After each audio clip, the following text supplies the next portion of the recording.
So in this lesson, we're going to go over some things just to help you guys get set up and make sure that you have certain settings and certain things configured in such a way that you'll be able to follow along with lesson 1 and lesson 2.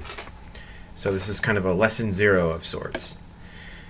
So the first thing is, if you go down to the lower right corner of the screen, you'll see a button amongst 3 that has like a drop down, and this is called the navigation styles button.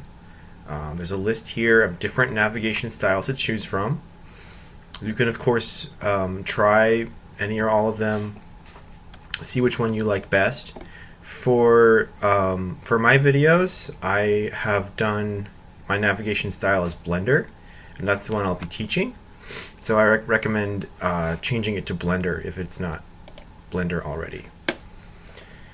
So the next thing is some computer screens have, especially ones with a high resolution, they'll have an issue where points on the screen are displayed a little bit too small, and I'll show you what that means. So I'm going to go over a lot of what I'm about to do in lesson 1 and 2, so don't worry about some of the steps I take to sort of set up things to show you, but I'm going to create a part just to show you what it looks like if your marker size is too small and how to fix that.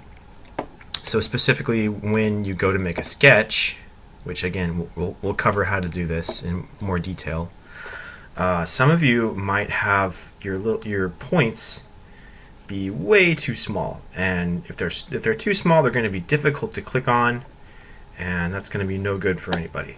So what we can do to fix that is we can go to Edit in the top left. We'll go down to Preferences. We will go to 3D View under Display, and we'll find marker size. So right now mine is set to 5 pixels. I'm gonna set that up to, let's try 20, see how that looks. Yeah, that might even be too big, so I'll set that maybe a little lower. But it'll just depend on the pixel setting will just depend on the resolution of your screen. So maybe I'll find a different, let's see, marker size. I'll change that maybe to 13. See how that looks. Yeah, that'll work. Okay, so next up, yeah, let's kind of go over the basics of how FreeCAD works as a program. So when you create a FreeCAD document or a FreeCAD project file, that file can include as many parts as you want. And then one thing to kind of keep in mind is a single part in FreeCAD can have many bodies.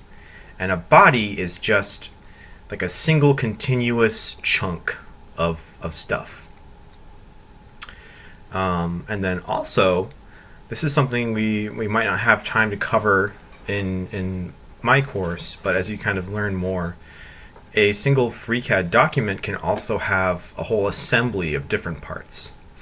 So it's kind of important to keep in the back of your mind that a single FreeCAD document can have, you know, multiple parts, multiple bodies, and it's very flexible in that way. So the next thing to kind of understand is there are a lot of tools in FreeCAD, so much so that they have sort of separated them into different workbenches.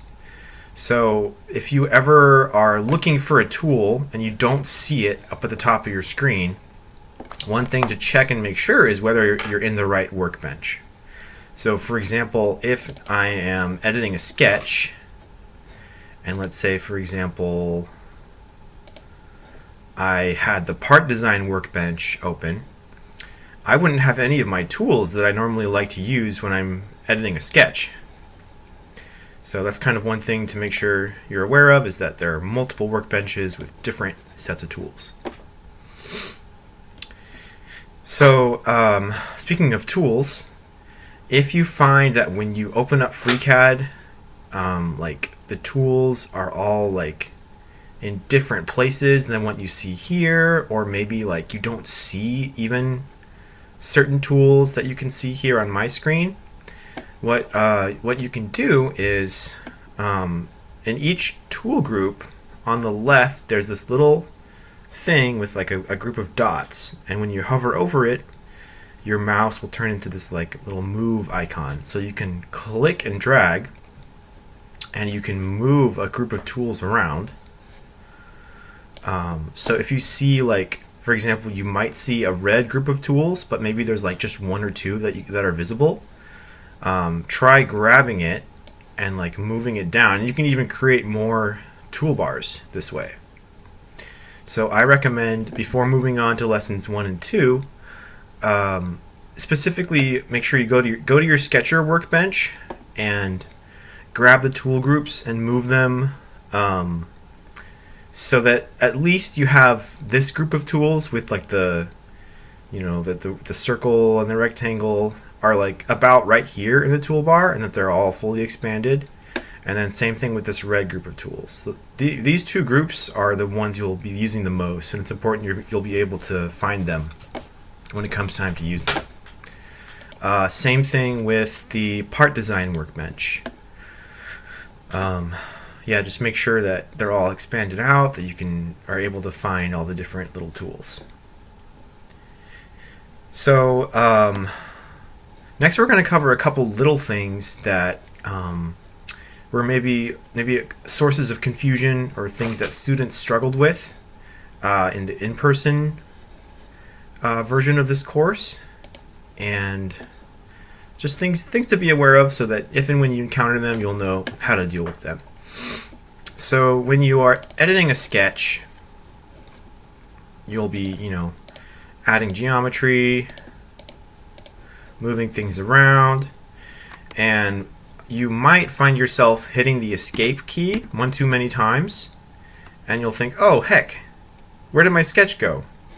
And the thing to do is you'll go over to the left panel.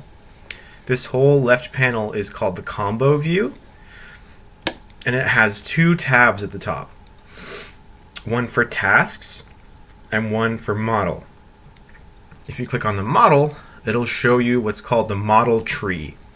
The model tree is just, you can think of it as a series of steps that you've taken to create your model or your body. And so if I want to go back into that sketch, it's as simple as just double clicking on that sketch in the model tree. Sometimes a sketch will be hidden under a little drop down menu like this. So if you click on that, the sketch should appear again. You can select a sketch by clicking on it once, or you can edit a sketch by double clicking it, and that'll put me right back in. And then of course when you're finished with a sketch, you hit the close button in the tasks tab of the combo view. Okay, so there's one more thing that is useful to be aware of. So I'm going to go ahead and create something real quick. Don't really worry about following along with this part. I'm just kind of making something for demonstration purposes. Just making a little block. Okay.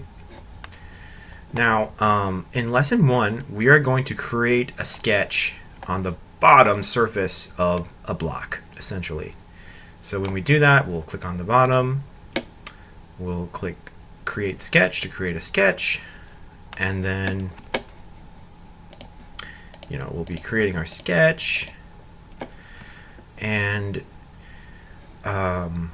if you're not careful, what might happen is you might find yourself looking at the sketch from the top view, and so you'll be trying to add geometry and edit your sketch and whatnot, but you won't be able to see it.